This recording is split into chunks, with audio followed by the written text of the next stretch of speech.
അപ്പോ ചോദ്യം ഇതാണ്, ശ്രദ്ധിച്ചോളണം, എളുപ്പമാണ്. നിങ്ങൾക്ക് ഇങ്ങനെ ഒരു 2x2 മെട്രിക്സ് തരും. എന്താണ് 2x2 മെട്രിക്സ്? 2 റോസും 2 കോളവുമുള്ള മെട്രിക്സ്.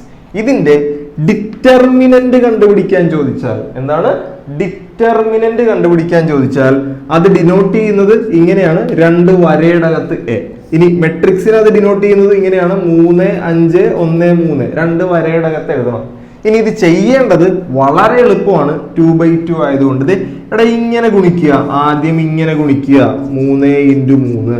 പിന്നെ കുറയ്ക്കണം, മൈനസ്, വളരെ ഇമ്പോർട്ടന്റ്. പിന്നെ ഇങ്ങനെ ഗുണിക്കുക, അതായത് ഇങ്ങനെ 1 × 5. ആദ്യം ഇങ്ങനെ ഗുണിക്കുക, മൈനസ്, പിന്നെ ഇങ്ങനെ ഗുണിക്കുക. ഇത്രേ ഉള്ളൂ. 3 × 3 എത്രയാടാ? 9, മൈനസ് 1 × 5 എത്രയാണ്? 5. 9 ൽ നിന്ന് 5 പോയാൽ എത്രയാണ്? 4. അപ്പൊ ഡിറ്റർമിനന്റ് എയുടെ ആൻസർ എത്ര വന്നു? 4 വന്നു.